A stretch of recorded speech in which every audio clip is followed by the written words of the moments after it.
ये presentation sir ने मुझे मौखिक तौर पे बताया था 2-3 दिनों में, तो उसी चीज़ को मैंने इसको लिख लिया है और वो मैं आपके सामने पढ़ देता हूँ। इसी पे हम लोग काम भी कर रहे हैं और बाकी मैं बता देता हूँ। तो सर्वप्रथम आप सभी का स्वागत है। परशुराम जी वो डिसेबल अटेंड ही कर दीजिए ताकि कोई लिख नहीं पाएगा इस पे। अच्छा, तो ये बाकी कहाँ सभी वीडियोस भी आप ऊपर से स्क्रीन शेयर के बगल में मोर का ऑप्शन है ना, वहाँ पे राइट क्लिक करिए। हाँ, 1 मिनट। जी, राइट क्लिक करेंगे तो वहाँ से मोर के ऑप्शन पे क्लिक करने से हाँ। किस पे जाएँ? डिसेबल डिसेबल अटेंड ही कर दीजिए। अच्छा, डिसेबल अटेंड इन्होंने से ना? हाँ, ओके। हाँ, फिर भी कोई कर दिया हो तो पड़ा ही रहेगा मुझे लगता है वो। नहीं, ठीक आप इसको एक बार से स्लाइड बंद करके फिर दोबारा ओपन कर है? अच्छा, स्क्रीन शेयर बंद कर दीजिए। अच्छा स्क्रीन शेयर बंद करना पड़ेगा।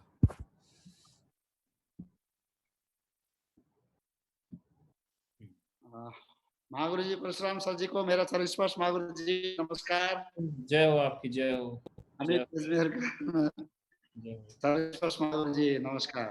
नमस्कार, नमस्कार। आपका स्वागत है, आप सभी का स्वागत है।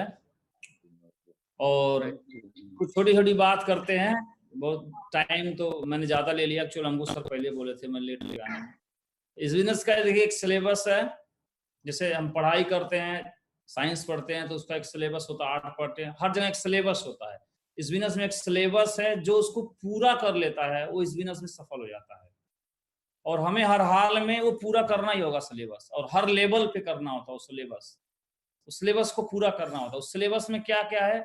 कुछ चैप्टर हैं, जैसे 8 स्टेप ट्रेनिंग, 3 कार्डन रूल, 3 पावर, लीडरशिप, टारगेट जीतना हमेशा, टारगेट विनर। ये कुछ इस चैप्टर है, इसके अलावा कुछ डायरेक्ट सेलिंग में होता नहीं है। 8 स्टेप के अलावा कुछ नहीं होता है, 3 कार्डन रूल के अलावा कुछ नहीं होता है, 3 पावर्स के अलावा कुछ होता नहीं इस इंडस्ट्री में, लीडरशिप के अलावा कुछ होता नहीं है, कोई भी टारगेट जो हम जीतते हैं, टारगेट विनर बनते हैं, इसके अलावा कुछ नहीं होता है। यही चीजें हैं पूरे डायरेक्ट सेलिंग के इस सिलेबस है। इसी को अलग-अलग व्यक्तियों द्वारा अलग-अलग तरीके से किया जाता है, अलग तरीके से बताया जाता है। इसके अलावा कुछ होता नहीं है, मैंने अभी तक जो देखा है, ये मुझे समझ में आया है। इसको हम कितना निभा पाते हैं, कितने अच्छे ढंग से स्टडी कर पाते हैं, कितने अच्छे ढंग से उसको कार्यान्वित कर पाते हैं, कार्य का रूप दे पाते हैं, जो हम जानते हैं, उसी में हमारी सक्सेस छिपी हुई है। तो हम शुरुआत करेंगे, सबसे पहले हम शुरू करेंगे, जैसे आप लोगों ने 2 वीक की क्लोजिंग किया होगा या पहले भी क्लोजिंग किया होगा आप सभी लोगों ने। हम सब भी कर रहे हैं क्लोजिंग। तो जैसे कई बार शिकायत रहती है ना कि हमारी टीम कम है या ज़्यादा है, तो ये शिकायत कम है, यहाँ तक तो ठीक है, लेकिन उसके बाद से हर वीक जो सेल आ रही है, उसके बावजूद कम नहीं हो सकती है टीम, क्योंकि हर बार नई सेल हमारी जुड़ती जा रही है। लेकिन जब हम अपने डायरी पे बोलते हैं आप टॉप 20 लीडर्स का नाम लिखिए, तो हमेशा हम टॉप 20 लीडर्स वही साल भर पहले भी लिख रहे थे, वही आज भी लिखते हैं और आगे भी लिखते रहेंगे। यहाँ पे हम थोड़ी चूक हो जाती है। तो हम यहाँ बताएँगे एक व्यक्ति अगर कोई में जुड़ता है, तो कैसे उसको कहाँ तक ले जा सकते हैं, या वो व्यक्ति खुद ही हो सकते हैं अगर आप सुन पा रहे हैं। हो सकता है आप खुद ही जुड़े हों या हो सकता है आप किसी को जुड़ाए हों, दोनों बात एक ही है। तो कोई भी हमारे बिज़नेस में जब जुड़ता है तो हम एक अच्छी शुरुआत उसके साथ कर सकते हैं, क्योंकि इस बिज़नेस में अगर अच्छी शुरुआत करेंगे, तो उसका अंत भी बहुत अच्छा होगा। लेकिन अगर शुरुआत ही गलत होगा, किसी भी तरह से साम-दन भेद करके अगर आप उसको ले आएँगे, तो निश्चित तौर पे वो आगे नहीं काम कर पाएँगे। तो अच्छी शुरुआत जिसको हम इस बिज़नेस की भाषा में बोलते हैं, प्रॉपर गेटिंग स्टार्टअप बोलते हैं इस भाषा में, इसमें। तो प्रॉपर गेटिंग स्टार्टअप कैसे करेंगे? एक अच्छी शुरुआत कैसी मानी जाएगी किसी व्यक्ति की? जैसे आपकी टीम में इस सप्ताह बहुत सारे लोग स्पॉन्सर हुए होंगे, तो देखते हैं क्या गेटिंग स्टार्टअप है। सबसे पहले हम हमारी टीम में बताया था हम सभी को कि हम उसका एफआईएम करते हैं। वो इसी एफआईएम को ही हम बोलते हैं एक अच्छी शुरुआत। तो सबसे पहले क्या करेंगे? अगर किसी का एफआईएम करेंगे, अगर घर जा सकते हैं तो उसके ध्यान में रखते हुए हम बात करेंगे, या हम जूम मीटिंग से भी अगर एफआईएम कर रहे हैं, इसको भी ध्यान रखते हुए हम बात करेंगे। तो सबसे पहले जिस व्यक्ति को हमने बिजनेस में ज्वाइन कराया है, वो कंप्लीट प्लान नहीं समझा है, तो थोड़ा सा उसका ओवरव्यू उसको देना है बिजनेस के बारे में कि कितना दमदार है। क्योंकि सामान्य तौर पे जब लोग बिजनेस शुरू करते हैं, तो एक उनके मन में एक भावना आती है कि मैंने एक बिजनेस शुरू किया है, क्योंकि वहां लाखों करोड़ों लगता है, एक तैयारी होती है, पूजन बंधन होता है, खान पान लोग करते हैं कि मतलब एक बिजनेस अंपायर, मैं रेस्टोरेंट खोला हूँ, तो एक ऐसा भव्य सा माहौल होता है। हमारे बिजनेस में कुछ इन्वेस्टमेंट है नहीं, तो बस एक सामान ले लेता है बस, तो उसको लगता ही नहीं है कि मैं कोई बिजनेस भी शुरू किया हूँ। तो सबसे पहले उसको लगाना है कि एक अच्छी शुरुआत करनी है, लगे कि आपने जो शुरू किया वो एक दमदार बिजनेस आपने शुरू किया है। तो थोड़ा सा बिजनेस के बारे में बहुत डीपली नहीं बता सकते एक दिन में, लेकिन थोड़ा थोड़ा मतलब ये क्या है, ताकि उसको ये एहसास करा पाए कि जो आपने शुरू किया वो बहुत दमदार बिजनेस है।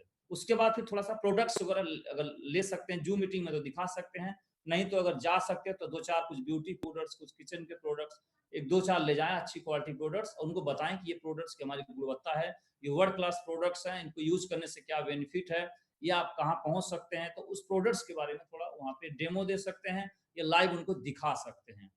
उसके बाद फिर उस व्यक्ति को हम बताएंगे कि इस बिजनेस में बधाई हो सर, आपको बहुत दमदार बिजनेस मिला है करने के लिए, लेकिन इस बिजनेस में आप अपॉर्चुनिटी शेफ साहब आपको दिया है बड़ा बिजनेस करने के लिए, लेकिन इस बिजनेस में सफल कैसे होना है उसके लिए एक शिक्षा पद्धति यहाँ पे है, जिसको हम सक्सेस सपोर्ट सिस्टम बोलते हैं, जिसमें हमारे बहुत सारे मेंटर्स का आशीर्वाद मिलता है। तो जो यहाँ की शिक्षा पद्धति है, थोड़ा सा इसके बारे में बताएं कि सर आपको बिल्कुल भी चिंता नहीं करना कि आपकी काबिलियत क्या है, आपको क्या आता है, उसके साथ एक शिक्षा पद्धति जुड़ी हुई है जो आपको कामयाबी में मदद करेगा। तो थोड़ा बिलीव लेवल बढ़ेगा। अच्छा, ये इतनी अच्छी अच्छी चीजें यहाँ पे हैं। उसके बाद फिर थोड़ा सबसे जो जरूरी बात बताना है कि आप इस बिजनेस में जुड़ गए हैं, तो आपको इस बिजनेस में डायमंड बनने के लिए, सफल होने के लिए सबसे पहला जो हमारा स्टेप है, आपको लिस्ट बना लेनी है। लिस्ट बनाना है थोड़ा सा। तो लिस्ट अक्सर हम कहते हैं बनाने, तो लोग नहीं बनाते। तो वहीं बैठ के 2-4-10 नाम लिखवाने के लिए बोलना है, सर आप 2-4 अपने भाइयों का नाम लिखे, दोस्तों का नाम लिखे, 20-30 नाम लिखाएं। तो जैसे वो लिखेगा, बोला यही नाम लिखना, बोला हाँ बिल्कुल सर, सिर्फ नाम लिखने से आपका बिजनेस चल जाएगा। तो उसको लगेगा तो बहुत सस्ता काम बता रहे हैं, है ना, क्योंकि अक्सर लोगों को लगता है बड़े बड़े काम करने से पैसे आते हैं, लेकिन आप कहना सिर्फ नाम लिखने से बड़ा पैसा आएगा, तो फटाफट नाम लिख लेगा। उसके बाद जो सबसे जरूरी है, आप सभी लोग जानते हैं, हमारे बिजनेस में जब कोई जुड़ता है तो तब तक नहीं मानता अपने आप को कि मेरा बिजनेस चालू है, जब तक उसकी टीम में कोई जुड़ न जाए। तो जुड़ते ही उसके दिमाग में चलना शुरू हो जाता है कि मेरी टीम में ये आना चाहिए, वो आना चाहिए, और वो जब तक वो लोग नहीं आएंगे तब तक वो मानता नहीं कि मेरा बिजनेस शुरू हुआ है। ऐसी उसकी मानसिकता रहती है। तो हमें क्या करना है, ऐसे समय पे समझिए वो जन्म हुआ, एक बच्चा जब जन्म लेता है तो क्या करते हैं, उसको कुछ भी नहीं पता होता, तो उसको बहुत ज्यादा जरूरत होती है केयर की। तो इस व्यक्ति के साथ थोड़ा सा सहयोग करके, ज्यादा नहीं, 1000 का चेक बनवा सकते हैं, और 3 से 5 टीम अगर बनवा दे तो उसको लगने लगेगा कि हाँ हमारे नीचे आदमी आ गए हैं और हमारा चलेगा। इतना अगर उसके साथ करा सकते हैं तो मैं बता रहा हूँ एक अच्छी शुरुआत मानी जाएगी। और अच्छी शुरुआत जब नहीं होगी तभी आप उससे कुछ आगे का कोई कदम करा पाएंगे। इतना छोटा सा काम हम कर सकते हैं, लेकिन अगर हम इसको बहुत गहरे तौर पे अगर नेटवर्क में जांच पड़ताल करें तो एक अच्छी शुरुआत नहीं होती है। शुरुआत होती भी है तो मतलब थोड़ा भी इसमें अगर आप डिले किए ना तो एक बार वो सुस्त हो जाएगा, और अगर वह सुस्त हुआ, अगर सुस्त एक बार हो गया तो बड़ा मुश्किल हो जाएगा उसे फिर खड़ा कर पाना। तो ये जो एक समय होता है, बड़ा प्रीशियस टाइम है, 48 घंटे के अंदर ये वाला काम हम कर लें, एक प्रॉपर गेटिंग स्टार्टअप करा लें, तो इससे क्या होगा, हमारी जो लीडर्स की संख्या है वो बढ़ती जाएगी हमेशा। तो बड़ा इस पे हमें जो है अवेयरनेस रहने की जरूरत है, जो हमारे साथ लोग आ रहे हैं। तो ये हमारा प्रॉपर गेटिंग स्टार्टअप का एक सिलेबस स्टार्ट होता है हमारे बिजनेस में। हर कोई जो स्पॉन्सर करें ये उसको एक अच्छी शुरुआत करें।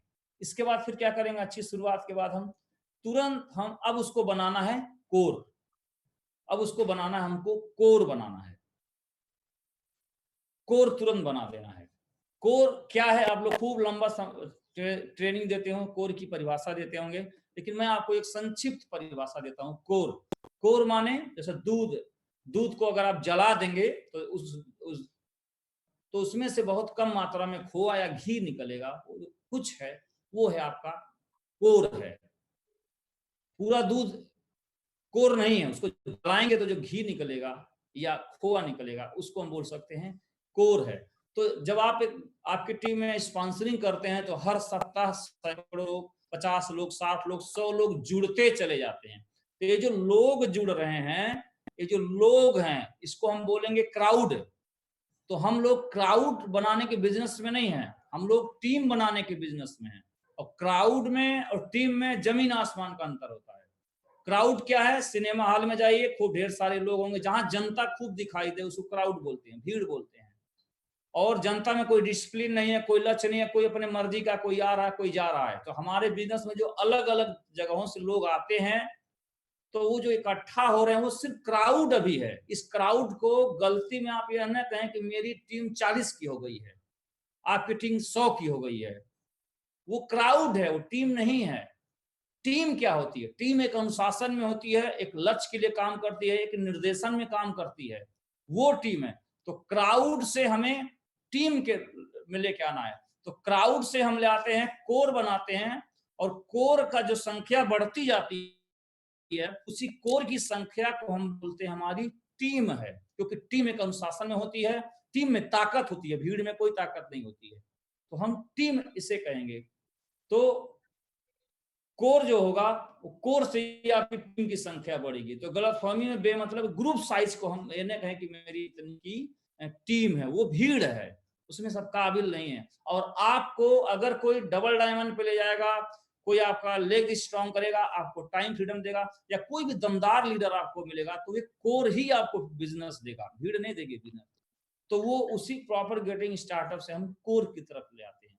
कोर की पहचान क्या है? कोर के लक्षण क्या है? कैसे हम मानेंगे कि कौन कोर है? तो यहाँ पे पहले खुद को भी हम तोलेंगे। पहले तो खुद ही देखते हैं कि हम कोर हैं या नहीं है। तो कोर के मानक है, नंबर 1 मानक, वो खुद प्लान दिखाता हो। प्लान आता नहीं हो, प्लान दिखाता हो। एक आदमी को प्लान दिखाने आता है लेकिन दिखाता नहीं है, और एक आदमी प्लान दिखाने ही नहीं आता इसलिए नहीं दिखाता। दोनों में क्या अंतर? कोई अंतर नहीं, दोनों काम नहीं कर पा रहे। तो प्लान जो है दिखाता हो, दिखाने नहीं आता हो। प्लान वो जो दिखाता हो वो कोर है। लेवल क्या है? किसी भी लेवल का आदमी प्लान दिखाना चाहिए। ये हमारे बिजनेस का मूल मंत्र है।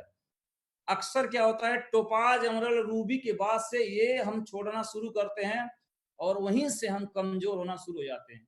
तो प्लान दिखाना, और ये मेरा गहरा अनुभव प्लान को लेके, और मैं आज भी प्लान करता हूं, और पहले भी प्लान करता था, और खुद प्लान कर करके बहुत सारे लोगों को मैं अपने टीम के लीडर्स के नीचे स्पॉन्सरिंग किया है।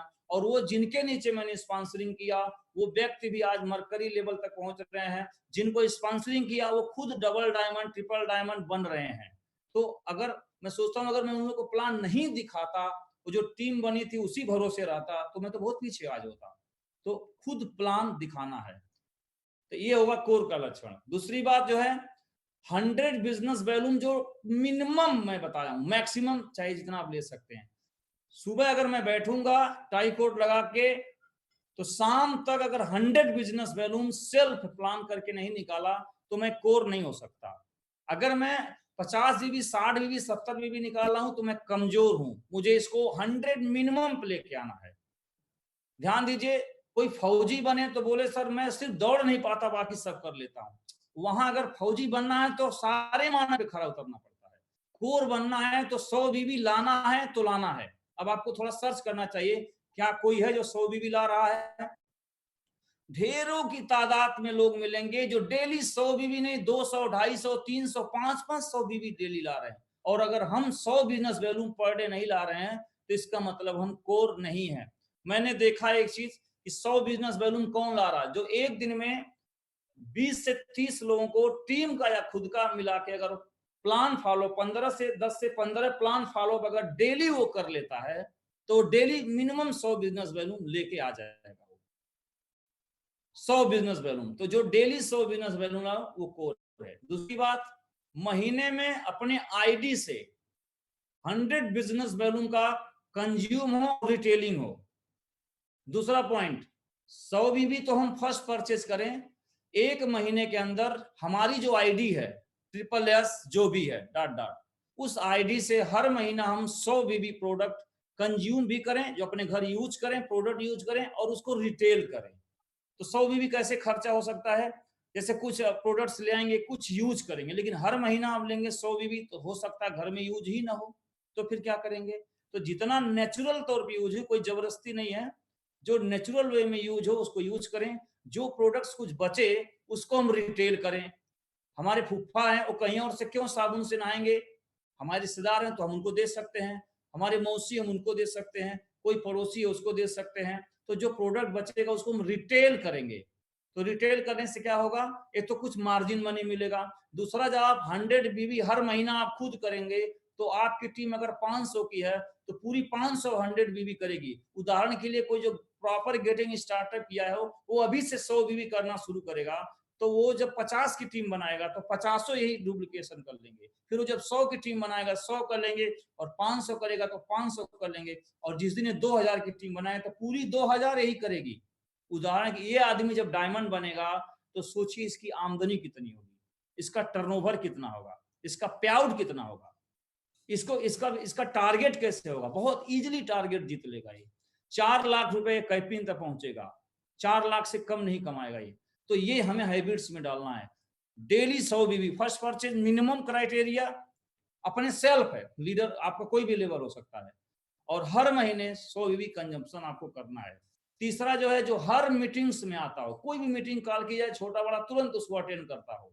और अगला पॉइंट, जो हमेशा अपने अपलाइन का, जैसे पति पत्नी हमेशा जुड़े रहते हैं वैसे डाउनलाइन अपलाइन हमेशा जुड़े रहे आपस में। इतना जो काम कर सकता है उसे हम कोर कर सकते हैं। कम अपलाइन से जुड़ा रहेगा तो बिल्कुल सिस्टम में रहेगा, मीटिंग में आएगा तो सिस्टम में रहेगा, और 100 बिजनेस वैल्यूम करेगा तो पैसा खूब कमाएगा, और प्लान दिखाएगा तो ग्रुप साइज बिल्ड करेगा। इसके अलावा इतना गुण अगर आप में है तो सिर्फ आप कोर मान सकते हैं, नहीं है तो अभी कभी कसम खा सकते हैं, कमिटमेंट ले सकते हैं कि कल से ही हम इस पे लग जाते हैं। तो ये छोटा सा पॉइंट था। तो प्रॉपर गेटिंग स्टार्टअप जैसे ही उसका हुआ, अब उसे हमने क्या बना दिया, कोर बना दिया। जैसे ही वो कोर बन जाएगा अब उसको टारगेट जीतेगा। टारगेट क्या हो सकता है, गोल्ड बनना, पर्ल बनना, टोपाज बनना, डायमंड बनना, या कंपनी का जो टारगेट है, बहुत सारे अवसरों के दरवाजे उसके लिए खुल जाएंगे अभी रिकॉर्ड बनाने के, अचीवमेंट लेने के लिए। तो ये टारगेट वो बनाएगा, तो उसके बाद वो टारगेट अचीव करेगा। अब टारगेट अचीव करेगा तो मैंने बहुत लोगों को देखा है कि कई लोग टारगेट तो जीत लेते हैं लेकिन वो कोर नहीं है। टारगेट कैसे जीत लिया, डीडी उडी इधर उधर काम धंधा करके कैसे भी करके ले लिया, कोर नहीं है, टारगेट जीत लिया एक दो, उसके बाद देखता हूँ ये ध्वस्त हो जाता है। तो अगर कोई कोर है तो हर बार टारगेट जीतेगा, लेकिन अगर कोई कोर नहीं है टारगेट जीत लेता है तो वो टेम्परेरी होता है, वो आज तक किसी का चला नहीं है। तो आगे हम देखेंगे कोर के और क्या बेनिफिट है, एक एक लाइन में हम समझाते हैं इसको। तो अगर टारगेट है, टारगेट कोर है तो टारगेट विनर बन जाएगा, और पहले कोर बनना है फिर टारगेट विनर बनना है हमको। अगर ऐसा नहीं करेंगे और पहले ही टारगेट जीत लेंगे, चेक बुक बना लेंगे 10 20 50 सेल भेज भाज के, तो उससे क्या होगा, पैसा एक बार आ जाएगा, नाम भी हो सकता हो जाए, कोई अवार्ड वार्ड मिल जाए कि इन्होंने इतना भेज दिया, उतना सेल भेज दिया, लेकिन उसके बाद इनका बिजनेस ध्वस्त हो जाएगा। फिर ऐसे ही लोग फिर क्या करते हैं कि चेक नहीं आ रहा है सर, लेग नहीं चल रहा है, तो ये फिर रोना रोते हैं कि मेरा ये दिक्कत हो गया, वो दिक्कत हो गया। ये कोर नहीं है, इनका बिजनेस किसी भी तरह से बढ़ गया था, टारगेट जीत लिए थे, अब ये ध्वस्त हैं, अब ये उठा नहीं सकते, ये उठा नहीं पाएंगे वो बिजनेस को, क्योंकि ये कोर नहीं है। ध्यान रहे, गंगोत्री से गंगा बहती है, गंगा और गंगोत्री में कोर कौन है, कोर गंगोत्री जो है कोर है, गंगा उसका बहाव है। अगर कोर है यानी गंगोत्री है तो गंगा का बहना तय है। तो अगर हम कोर हैं, एक बार बन गए तो हमारा लेग नहीं चल रहा है, तो हम फिर क्या करेंगे, बेसिक स्टेप 4 बेसिक निकालेंगे और प्रॉपर 10-15 लोग का प्रॉपर गेटिंग उनके एक अच्छी शुरुआत करा देंगे तो हमारा लेग चल जाएगा। लेकिन मैंने बहुत लोग को देखा वो 1 साल से रो रहा, लेग नहीं चला, 1 साल पहले भी लेग कमजोर था, 6 महीना पहले भी लेग कमजोर था, आज भी उसका लेग कमजोर है। क्यों, क्योंकि वो कोर नहीं है, वो कोर नहीं है, और जो कोर नहीं होगा वो नहीं चला पाएगा अपना लेग। तो अगर गंगोत्री है तो गंगा तो बहेगी ना। वो अलग बात है कि कभी कभी मौसम आते हैं ऐसे भी कि गंगा भी कभी कभी हल्की हो जाती है, खासकर मई जून में गंगा का भी धारा थोड़ा कम होता है, लेकिन बंद नहीं होती है। तो अगर कोई कोर है तो रुकेगा नहीं, चलता ही रहेगा, बुरी से बुरी परिस्थिति में भी उसका काम अच्छा चलेगा। और जब अच्छे आएंगे तो गंगा तो आप देखते हैं तो फिर देख के भी डर लगता है, ऐसा रूप लेती है। तो हम जो गंगोत्री है वो कोर है, आप उद्गम बिंदु हैं, इस बिजनेस में जो भी आपका ग्रुप साइज बढ़ेगा उसके उद्गम बिंदु कौन है? ग्रुप साइज के आप हैं। तो आप अगर कोर हैं तो आपका ग्रुप साइज तो बढ़ना ही बढ़ना है। आप क्रिएटर हैं, क्रिएटर को ही कोर कहते हैं, उद्गम बिंदु को कोर कहते हैं, गंगोत्री को कोर कहते हैं। और किसी पेड़ का जो जड़ है वो कोर है। तो ये अगर गुण हमारे अंदर आ गया, विकसित कर लिए, तो फिर आपका लेग मान लीजिए नहीं चल रहा है, 3 सप्ताह का टारगेट बनाएंगे कि इतना प्लान फॉलो करेंगे, प्रॉपर गेटिंग स्टार्टअप करेंगे, इतने लोगों को प्लान फॉलो हम दिखा देंगे, उसके बाद वो लोग चालू हो जाएंगे, वो लेग चालू हो जाएगा। लेकिन यही कहानी मैं सुनता हूं, सालों साल लोग कहते हैं नहीं चल रहा, नहीं चल रहा, नहीं चल रहा है। पता नहीं क्यों नहीं चल रहा, खुद कोर नहीं है या कोर है जो स्टेप वो फॉलो नहीं करता। और प्लान दिखाने मुश्किल से 10 दिन के अंदर हमें अपनी टीम के जो बन रहा है उसको प्लान दिखाने आ जाना चाहिए। मैंने देखा है कि जो दिखाने वाले हैं वो 1 हफ्ते में प्लान दिखाना शुरू कर देते हैं, और प्लान नहीं दिखाने वाले मैंने देखा 3 महीने 6 महीना हो जाता है, वो कहते हैं हमें प्लान दिखाने नहीं आता है। तो जिसको अपना प्लान दिखाने नहीं आता है 6 महीना, उससे आप कैसे उम्मीद कर सकते हैं कि वो आपका मेन पिलर्स बन सकता है? वो कभी नहीं काम कर सकता है। वो कभी सेल वगैरह ला भी देगा तो आपका लीडर नहीं बन सकता। उसका बेसिक फाउंडेशन बहुत वीक है, वो कभी भी बिजनेस अप डाउन होगा तो उठा नहीं पाएगा कभी। तो जैसे पेड़ है, कई बार जैसे एक आदमी पेड़ लगाया, आम का पेड़ लगाया, बड़ा हुआ पेड़, फल निकला, तो उसको खाया तो बोले तो खट्टा है, तो मीठा कैसे होगा? तो क्या किया, कोई सलाह दिया तो उसके जड़ों में 2-4 किलो गुड़ डाल दिया जाके। फिर 1 साल वेट किया और फिर देखा फिर खट्टा हुआ। फिर किसी ने कहा तो 1 बोरा डाल दिया जाके। तो जड़ों में गुड़ डालने से आम मीठा नहीं हो जाएगा। आम मीठा कैसे होगा? एक्चुअल में आम मीठा होने वाला जड़ ही अलग होता है। वो जड़ ही अलग होता है जो पूरा जो आम मीठा करता है। तो हमें इस बिजनेस में क्या करना है कि हम लोग क्या करते हैं, मान लो थोड़ा काम नहीं चल रहा है, थोड़ा सा डीप चल रहा है, तो ऊपर ऊपर छिड़काव करते हैं, पत्तों पे छिड़काव करते हैं, या ऊपर से जड़ों में बाहरी छीट डालते हैं। बेसिक फाउंडेशन जो हमारा कोर है, अगर वो किसी का स्ट्रांग नहीं है वो हमेशा वीक रहेगा। और अगर किसी का बेसिक फाउंडेशन स्ट्रांग है वो रातों रात उठेगा, समय लग जाएगा लेकिन वो बहुत बड़ा बिजनेस एक दिन बना लेगा। और आपके पास लीडर नहीं है तो आप एक लीडर लाएंगे, और आप हैं तो सब है, पहले आप हैं फिर टीम है। और हर लेवल पे एक हमें विश्वास करना पड़ता है। जैसे अगर आप सिल्वर हैं तो अगले लेवल का ये विश्वास हो ही जाना चाहिए कि मैं अगला लेवल अचीव कर ही लूंगा। और अगर सिल्वर है तो विश्वास होना चाहिए मैं गोल्ड ले लूंगा। कई लोगों में देखता हूं टोपाज बन गए हैं लेकिन अभी उसको ये भरोसा नहीं है कि मैं डायमंड बन पाऊंगा। ध्यान रहे, चाहे कोई सिल्वर हो चाहे कोई डायमंड हो, हर आदमी को अगले लेवल का विश्वास लेवल अलग होता है। जैसे मुझे अगर अगला लेवल क्राउन एम्बेसडर बनना है ना, तो ये फाउंड करना पड़ेगा मुझे, ये मुझे भरोसा करना ही पड़ेगा कि मैं बन सकता हूँ, विश्वास करना ही पड़ेगा मुझे। तो हर लेवल का अपना अपना ही विश्वास है, हर लेवल का, ये बदलता रहता है।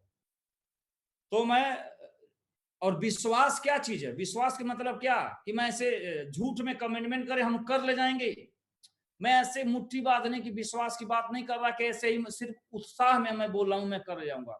विश्वास का मतलब यह है कि इस आदमी पास ज्ञान है, प्रॉपर ट्रेनिंग लेता है, प्रोडक्ट की ट्रेनिंग लेता है, कंपनी के प्रोफाइल को जानता है, अपलाइनों को जानता है, सिस्टम को जानता है, बड़ी चीजों को गहराई से जानता है। इस गहराई से विश्वास आता है आपके अंदर कि मैं कर ले जाऊंगा। ये झूठा नहीं कि मैं कर ले जाऊंगा, ये तो टेम्परेरी है। ये जो गहराई आपके पास नॉलेज और ज्ञान होगा, इससे विश्वास लेवल बढ़ता है आपका। और हर लेवल विश्वास लेवल चाहिए आपका। तो ये जो चीजें हैं, अगर जब आप कोर बनेगा, जब बिजनेस की तरफ जाएगा, तो जो कोर बन जाएगा और बिजनेस की तरफ हो जाएगा, तो ये चीजें अगर आएंगे बीच में कोई दिक्कत छोटी मोटी ना, तो वो कोर सब डील कर लेता है।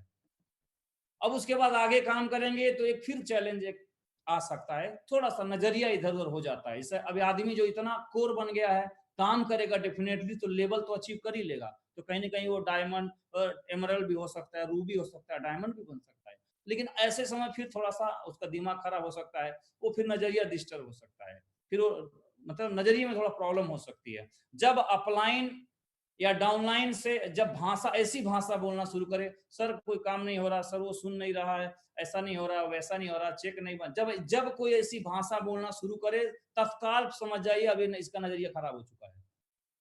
तुरंत समझ जाइए इसका नजरिया खराब हो जाओ। ये भाषा बोलता ही आदमी है एक समय के बाद, और जब ऐसा भाषा बोले समझिए इसका नजरिया खराब हो जाए। और नजरिए की परिभाषा आप सभी लोग जानते होंगे। नजरिया क्या है? जैसी दृष्टि वैसी सृष्टि। मतलब सृष्टि माने जो चीजें दिख रही हैं वो वैसे ही हैं, जैसी आपकी दृष्टि है वैसी दिख रही हैं। जैसी वो दिख रही हैं वैसी वो नहीं है, जैसा आप देख रहे हैं वैसी हो जा रही हैं। वो तो बस हैं, जो ऐसा आप देख रहे हैं वैसा आपको दिख रहा है। तो क्या देख रहे हो इस लॉकडाउन में? क्या देख रहे हो आप कि इसलिए मेरा रिजल्ट कम क्यों वो देख रहे हो जिस कारण से रिजल्ट कम जा रहा है? ये क्यों नहीं देख रहे हो कि सब लोग घरों में पोटेंशियल अनलिमिटेड हो गया है?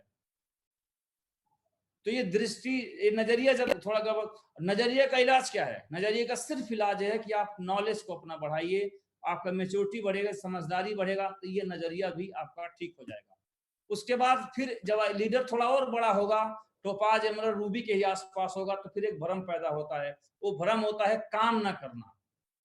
ये भ्रम क्या होगा? वो काम कुछ नहीं करता है लेकिन भ्रमित इतना ज्यादा कि मैं बहुत कर रहा हूं। ऐसे समय पे फिर रिजल्ट कम आएंगे और उसको लगेगा कि मैं तो फुल टाइम कर रहा हूं, डेली सुबह शाम काम करता हूं। सिर्फ ये उसका भ्रम है कि वो काम कर रहा है। एक्चुअल में अगर तथ्यात्मक रूप से देखा जाएगा, पूरा डेटा निकाला जाएगा, तो पता चलेगा इस साहब कुछ भी नहीं कर रहे हैं। तथ्यात्मक रूप से काम अगर देखना है तो मैं आप ही के एरिया में आदर्श बाजला जी का उदाहरण लेना चाहूंगा। वह व्यक्ति सुबह से बैठता है, 2:30-3 बजे तक वो कॉल करता है, कम से कम 100-150 तो कॉल करता है वो, फिर फॉलो भी करता है। तो उसका पूरा डेटा मेरे पास आता है, तो उस डेटा के आधार पे मैं बोल सकता हूँ कि ये आदमी काम करता है। लेकिन ये जो कुछ लोग काम करते नहीं है लेकिन उसको भ्रम है, हालांकि उसको पता भी नहीं कि वो काम नहीं कर रहा, उसको यही पता हो गया कि वो काम बहुत कर रहा, लेकिन सच क्या है? काम नहीं कर रहा। ऐसे समय बहुत खतरनाक निगेटिविटी आती है, क्योंकि काम तो हो नहीं रहा है और भ्रम ये काम हो रहा है, तो रिजल्ट नहीं आता है, तो ये कोमम जाता है। ऐसे समय पे हमें तथ्य अपना देखना चाहिए कि सच में हम सुबह से शाम तक कितना काम किए, कितना हमने फॉलो किया, कितना हमने प्लान किया, हमारे टीम में कितना फॉलो हुआ, हमारी टीम में कितना, एकदम बिल्कुल तथ्य सामने लेके आएंगे तो तथ्य सत्य को दर्शाता है। और फिर आपके आईना आंख खुल जाएगी, आपको लग जाएगा काम नहीं हो रहा। ये सीनियर को एक बार भ्रम हो ही जाता है कहीं ना कहीं, खासकर उनका जिनका रिजल्ट नहीं आता है। तो उसको मैं देख रहा हूँ, उन्हीं टीम में एक सुधीर नारायण है, इतना जबरदस्त काम कर रहा है। मतलब एमरल्ड लेवल उस व्यक्ति ने इतना जबरदस्त पर डे का, मैं 3000 से नीचे कभी उसने बिजनेस वैल्यू क्लोज नहीं किया एमरल्ड लेवल पे। मेरे हिसाब से काफी अच्छा परफॉर्मेंस है। अगला है फिर एक आइडियल चेक होना चाहिए। आइडियल चेक का अर्थ क्या है? कि आप काम कर रहे हैं, सिल्वर हैं, गोल्ड हैं, पर्ल हैं, टोपाज है, एमरल्ड, रूबी, जहां पर भी आप हैं, आप काम कर रहे हैं, तो आपके घर वाले जानते हैं कि आप काम कर रहे हैं। तो अगर हम सिल्वर गोल्ड हैं तो एक आइडियल चेक होना चाहिए कि कम से कम खुलेआम बता सके मम्मी को कि मम्मी मैं महीने में 10,000 कमाता हूं। अगर मैं पर्ल हूं तो मुझे खुलेआम बता सकूं, अपने अपने न्यूनतम चेक को भी सार्वजनिक कर सकूं अपने डाउनलाइन में और अपलाइन में और कहीं भी समाज में। इतना तो चेक होना चाहिए कि मम्मी मैं 20 से 30 हजार रुपए कमा लेता हूँ। टोपाज हूं तो मैं 40 से 50 हजार रुपए खुल के बोल सके आप, जब आप एकदम खुलेआम कहीं भी अपना चेक दिखा सकें, वो आपका आइडियल इनकम। ये न्यूनतम की मैं बात कर रहा हूँ, मैक्सिमम तो आपको ज्यादा कमाना चाहिए, लोग 1 लाख 2 लाख भी कमाने वाले कमाते हैं। तो न्यूनतम एक चेक होना चाहिए। जब आपको लगे कि मुझे चेक अपना छिपाना पड़ रहा है, तब समझिए आप गलत जा रहे हैं, तब समझिए आप आइडियल चेक की तरफ नहीं है। आइडियल चेक होना चाहिए कि जैसे लॉकडाउन में मेरे टीम में ऐसे लीडर से जो लगातार कैपिंग पे थे, समझने का प्रयास करिए, वो लगातार कैपिंग पे थे, लेकिन न्यूनतम चेक भी उनका बना तो कितना बना? 50,000 और 70,000। तो उन्होंने 50,000 70,000 को छिपाया नहीं बल्कि सार्वजनिक कर दिया। क्यों? कि देखिए लॉकडाउन में भी हमने 70 या 50,000 कमाया, ये आइडियल चेक है, उसे कोई कम नहीं मानेगा। लेकिन एकदम वही उनका चेक 5,000 बनता ना, तो उन्हें छिपाना पड़ता है। तो आपको अपने लेवल पे एक आइडियल चेक बनाना पड़ेगा, और आइडियल चेक सबसे पहले आपको घर में ही दिखाना पड़ेगा। भाई मैं 50,000 कमाता हूँ महीना, अगर रूबी हूं तो मैं 2 लाख कमाता हूँ, 1.5 से 2 लाख कमाता हूँ, डायमंड हो 3 से 4 के आसपास हूँ मैक्सिमम, तो आपको कैपिंग मारनी चाहिए। ये एक आइडियल चेक होना चाहिए। आइडियल, जैसे मैं अपने अपलाइनों को उदाहरण लेता हूँ, श्रीमान मैं नरसिंह गेवाल साहब का उदाहरण लेता हूँ।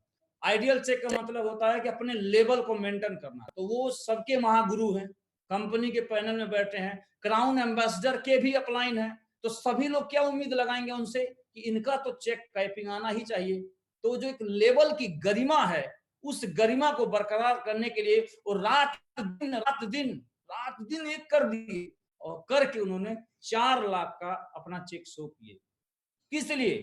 3,90,000 भी हो सकता था, लेकिन वो क्यों किए? क्योंकि मैं अपलाइनों का भी अपलाइन हूं और मेरा एक गरिमा है मेरे लेवल की। इस गरिमा सभी लोग के दिमाग में कहीं ना कहीं बात है ही कि इनका तो बनेगा ही बनेगा। इस धारणा को मेंटेन करने के लिए मैं 4 लाख का चेक बनाऊंगा। उसके लिए मैं किसी भी हद तक जाने को तैयार हूं, 24 आवर तक काम करने के लिए तैयार हूं। वही श्रीमान हम सभी के पथ प्रदर्शक रॉयल ड्रीमर्स टीम में, तो उन्होंने भी एक आइडियल चेक पेश किया। कितना भी बंदी है, 3 लाख से कम चेक नहीं बनेगा। नहीं तो अगर सर का चेक 1.5 लाख 50,000 बने तो कैसे दिखाएंगे? तो कुछ भी करना पड़े उतना हमेशा बना के रखेंगे कि हमेशा एक एग्जाम्पल सेट करना है विषम परिस्थितियों में भी। मैंने अपनी टीम में मेरे डायमंड्स किससे मोटिवेट होंगे? तो मैंने एक आइडियल चेक बनाया और वो चेक मैंने अंधाधुंध काम करके बनाया था। मुझे खुद पता नहीं था कितना बनेगा, इसे पूरा झोंक दो, ज्यादा हो जाएगा तो चली जाएगा लेकिन कम तो बिल्कुल ना हो। तभी 2,21,000 मैंने बनाया। तो 2,21,000 बना के मैंने अपने सभी डायमंडों के सेट किया कि जो आपके मन में मेरे प्रति धारणा है कि इनका तो बना ही होगा, वो धारणा का सम्मान मैं करूंगा चाहे किसी भी हद तक मुझे जाना पड़े। जैसे सरकार की तरफ से आप देखते होंगे कि अवार्ड मिलता है, भारत रत्न, पद्म श्री। तो जिन्हें भारत रत्न पद्म श्री मिल जाता है ना, उनका नाम हाईलाइट जाता है। तो उन व्यक्ति को अब उस पद्म श्री या भारत रत्न की गरिमा को बरकरार रखने के लिए कोई भी सामाजिक अराजक तत्व काम नहीं कर सकते। वो दारू पी के घूम नहीं सकते, वो लड़ाई नहीं कर सकते, वो मर्डर नहीं कर सकते, वो कोई भी गलत काम नहीं कर सकते जिनको भारत रत्न मिला हुआ है। क्यों? क्योंकि वो भारत रत्न अचीवर ने इतना सजग उसकी गरिमा बरकरार रखनी है। वैसे शेर साहब ने आपको एमरल्ड बनाया है, रूबी बनाया है, डायमंड बनाया है, महागुरु बनाया है, गुरु बनाया है, प्रेरणा स्रोत बनाया है। ये इस मेडल से कम है? मेडल ऐसा ही है। तो उसकी गरिमा बरकरार रखनी है और उसकी गरिमा का एक जो चेक है, आइडियल चेक, वो जरूर आना चाहिए। अगर उसे आप बरकरार नहीं रखेंगे और आपकी टीम को अगर पता चला कि इनका कम बना है, तो आप उन सभी के सपनों पे पानी फेर देंगे, उन्हें डिमोटिवेट कर देंगे, उन्हें आप कोमा में डाल देंगे। आप तो डूबे ही थे, सब कुछ डुबा देंगे आप। इसलिए वो चेक हमें बरकरार रखना पड़ता है। इसलिए नहीं कि उससे खर्चा चलेगा, इसलिए नहीं कि वो ज्यादा खाएंगे, वो बहुत कुछ है, एक सिंबल है वो हमें बरकरार रखना होता है आइडियल चेक के लिए। और इस बिजनेस में जब हम जुड़ेंगे तो निश्चित तौर पे स्वाभाविक बात है, जितने भी लोग जुड़ेंगे सभी लोग गलतियां करेंगे। कोई ऐसे अछूता हो ही नहीं सकता, क्योंकि कोई देवता तो है नहीं। जितने लोग जुड़ेंगे सब गलती करेंगे, सभी गलती करेंगे, कोई डाउट ही नहीं है, सब गलती करेंगे। तो इसीलिए हमारे अपलाइनों को पता है कि हम गलती करेंगे ही, तो फिर भी कुछ कॉमन क्या क्या गलती कर सकता है ये उनको पता है। तो इसलिए उन्होंने बना दिया 3 कार्ड रूल। जब उन्हें पता ही है कि ये करेगा ही कुछ न कुछ, तो पहले से रूल बना दिए कि बेटा इससे सावधान रहना। तो कुछ हद तक हम जो ज्यादा गलती करने वाले थे, मेन गलती करने वाले थे, उससे हम बच जाएंगे। तो उससे हमारा समय बचेगा, हमारा बिजनेस बचेगा।